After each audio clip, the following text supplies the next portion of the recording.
Hello students, आज हम इस वीडियो में यूनिट फर्स्ट का राजस्थानी सब स्कूल्स के बारे में पढ़ेंगे और इस वीडियो को आप शुरू से अंत तक ज़रूर देखिएगा, तभी आपको ये टॉपिक समझ में क्लियर आएगा। और ये ध्यान रखिएगा कि ये जो राजस्थानी सब स्कूल्स के बारे में पूछा जाता है मोस्टली लॉन्ग टाइप्स क्वेश्चंस में पूछा जाता है। अगर शॉर्ट में भी पूछा जाता है इट्स वेरी इजी, क्योंकि 2 या 3 स्कूल्स ओनली लिखना होगा, बट ये लॉन्ग टाइप्स क्वेश्चन में मोस्टली पूछे जाते हैं, तो आपको सारे ही स्कूल्स के बारे में अच्छे से समझना पड़ेगा। तो स्टार्ट करते हैं। जो राजस्थानी सब स्कूल्स है उसका फर्स्ट है Mewar school. The whole Rajasthan was affected by the attack of the Mughals, but Mewar did not come under their control till the end.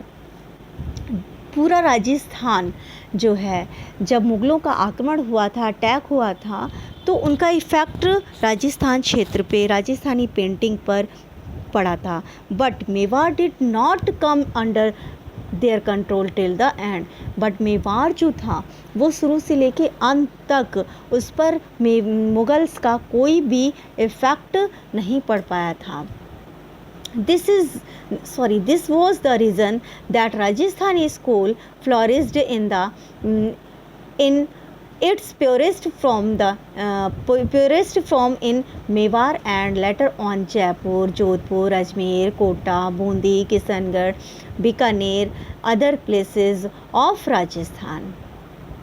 Rajasthan का जो मेवाड़ स्कूल है उस पर मुग़लों का इफ़ेक्ट क्यों नहीं पड़ा? क्योंकि वो अपने आप में एकदम प्योर था, प्योरेस्ट फ्रॉम इन मेवाड़, एकदम प्योर था।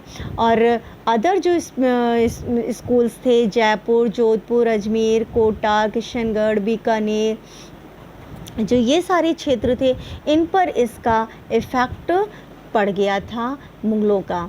तो Mewar contains elements of control Indian style, which itself is a blend of Western Indian Gujarat Jain manuscript school with the Persian influence. जो मेवाड़ स्कूल हैं इसके तत्व जो हैं भारतीय स्टाइल में पाए जाते थे। जो भारतीय स्टाइल के जो तत्व हैं, एलिमेंट्स, कंटेंट्स हैं, वो मेवाड़ स्कूल में पाए जाते थे, जिससे itself is a blend of western. और जो western Indian Gujarat Jain manuscript school, इन सब पर पर्शियन इफेक्ट अपने आप ही धीरे धीरे पड़ने लगा था। 16th century started from चौर पंच सीरीज़। जो 16th सेंचुरी में एक चौर पंच श्रृंखला स्टार्ट हुई थी, चौर पंच सिखा श्रृंखला जो है वो स्टार्ट हुई थी किस सेंचुरी में? 16th सेंचुरी में। Proportion were not perfect but bold colours and angular features mark the native style. और जो नेटिव स्टाइल था, नेटिव स्टाइल वो क्या था? इसमें जो फीचर्स थे, बोल्ड कलर्स थे, प्रोपोर्शन तो परफेक्ट नहीं था इस श्रृंखला में, बट बोल्ड कलर्स का यूज़ किया गया था, एंगुलर फीचर्स थे, मार्केट नेटिव स्टाइल था। तो ये सारी चीज़ें जो थी वो मेवाड़ स्कूल के आर्टिस्ट धीरे धीरे डेवलप कर रहे थे। और उन्होंने इस तरह से स्टार्ट करते करते 16th सेंचुरी में चौर पंच सिखा एक श्रृंखला बनाई, जिसमें बहुत सारी पेंटिंग्स इन्होंने बनाई। नेक्स्ट स्कूल पे हम आ जाते हैं, सब स्कूल पे, बूंदी स्कूल। तो Bundi school, this school developed in Kota, Bundi and Jhalawar in the beginning of the 17th century under the Hara Rajput dynasty. जो हरा राजपूत वंश थे, इनके अंडर में 17th सेंचुरी में जलवार एंड कोटा, बूंदी में ये स्कूल धीरे धीरे डेवलप हो रहा था। The human figures resemble Mewar outlook more expressive due to standing roundness on reddish brown composition. और इस स्कूल में धीरे धीरे जो डेवलप हो रहा था वो क्या हो रहा था, ह्यूमन फिगर्स रिसेंबल मेवाड़ की जो ह्यूमन फिगर्स थे वो धीरे धीरे उनको चेंज कर रहे थे, उसमें कुछ न्यू टेक्निक ला रहे थे, बट लोग मोर इम्प्रेसिव और बहुत ही ज़्यादा इम्प्रेसिव बना रहे थे, राउंडनेस करके, शेडिंग पार्ट करके, ऑन रेडिश ब्राउन कंपोजिशन, और जो कंपोजिशन था वो रेडिश ब्राउन लुक दे करके एक नई टेक्निक डेवलप कर रहे थे बूंदी स्कूल के artist. Natural forms are also more realistic. Ragamala series dominate the formative period, और फॉर्मेटिव पीरियड में डोमिनेट द फॉर्मेटिव पीरियड, और इस पीरियड में क्या था कि वो नेचुरल सीन में एकदम रियलिस्टिक बना रहे थे, रियलिस्टिक पेंटिंग्स बनाई थी उन्होंने बहुत ज़्यादा, जिसमें रागमाला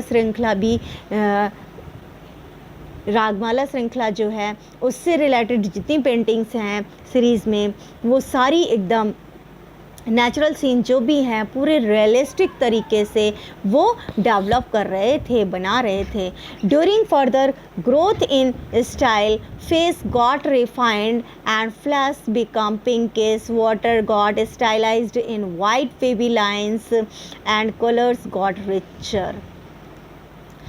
और इस पीरियड में उसी दौरान फर्दर ग्रोथिंग स्टाइल, और जो स्टाइल डेवलप कर रहे थे, face got refined and flash, face को क्या कर रहे थे, रिफाइन कर रहे थे, फ्लैश कर रहे थे, एंड बिकम पिंकिश कलर का यूज़ कर रहे थे फेस पर।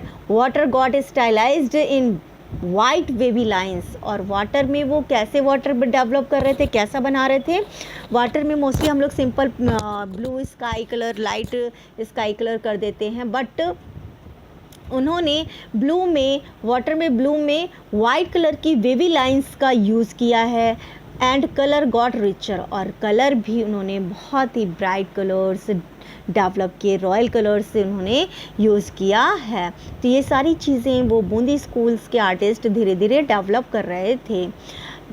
Baramasa and Rasik Priya were added as themes, और इन सब में इन स्टाइल्स जो चेंज कर रहे थे, धीरे धीरे बना रहे थे अपनी पेंटिंग्स, उसमें बारामासा एंड रसिक प्रिया जो टॉपिक है वो बहुत ही फेमस है। Climax was reached by middle of 18th century after Mughal influence started showing in shading finer lines of the face and receding lines for perspective। और धीरे धीरे जो चेंजेस आया 18th सेंचुरी के मध्य में, मुग़ल स्टाइल का जो इन्फ्लुएंस पड़ा है, जो प्रभाव पड़ना स्टार्ट हो गया था, हमें दिखना स्टार्ट हो गया था, वो क्या क्या दिखना स्टार्ट हो गया था, शेडिंग पार्ट में दिखना स्टार्ट हो गया था, फाइनर लाइंस जो फेस में फाइनर लाइंस कर रहे थे, फाइन कर रहे थे फेस की लाइंस को, वो भी उसमें भी इन्फ्लुएंस हमें मुग़ल इन्फ्लुएंस देखने को मिल गया था। रिसेंडिंग लाइंस फॉर पर्सपेक्टिव, और पर्सपेक्टिव के अकॉर्डिंग जो लाइंस यूज़ कर रहे थे, रिसेंबल कर रहे थे, वो भी इफ़ेक्ट, जो उन सब का इफ़ेक्ट जो है उन सब पर मुग़ल इफ़ेक्ट हमें दिख रहा था। तो कहने का मतलब है मेवाड़ स्कूल को छोड़ करके बूंदी क्षेत्र में भी, बूंदी स्कूल में भी मुग़ल स्टाइल देखने को मिल रहा था। थर्ड हमारा स्टार्ट होता है जोधपुर स्कूल। अब जोधपुर स्कूल हम स्टार्ट करते हैं। Sub school Jodhpur Mewar the largest state of Rajasthan was home at Rathore clan of Rajputs. तो जो राजपूत्स थे वो राजपूत वंश में राठौर लोग भी आते हैं, तो वो जो थे उनको राजस्थान का ये जोधपुर स्टेट है वो उनको मिला था, और राजपूतों को, और ये जो स्टेट है वो बड़ा लार्जेस्ट स्टेट ऑफ राजस्थान का सबसे बड़ा राज्य है। A true Jodhpur style came up in between 1760 and 1780 when rhythmic line and jewel-like colors showed up in composition। और ये जो जोधपुर स्टाइल है वो धीरे धीरे 1760 से लेकर 1780 के बीच में ये स्टाइल डेवलप हो रही थी, ये स्टाइल आई थी। इसमें rhythmic lines, jewels like colours showed in composition, और कंपोजिशन में ज्वेलरी जो है, ज्वेलरी में जो कलर यूज़ करते हैं उस टाइप के कलर्स, रैथमिक लाइंस, इन सब का धीरे धीरे और भी टेक्निक यूज़ हो रही थी, डेवलप कर रहे थे नई technique. Female figure had charming simplicity and beautiful long uplifted eyes. और जो फेस है, फीमेल फेस को कैसे बना रहे थे? चार्मिंग बना रहे थे, सिंप्लिसिटी बना रहे थे, बहुत ही सीधी सी, बहुत ही charming face, beautiful long uplifted eyes, और आइज़ जो थी बहुत ही सुंदर तरीके से अपलिफ्टेड आइज़ थी।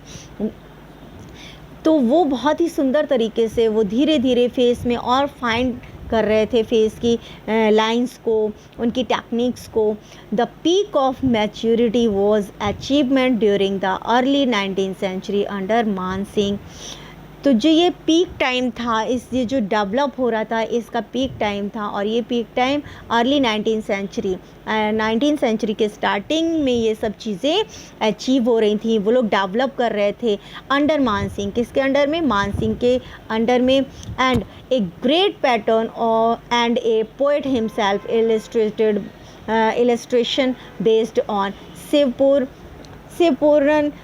शिवापूर्णा Nihal Durgacharit and Panchatantra was painted in the face.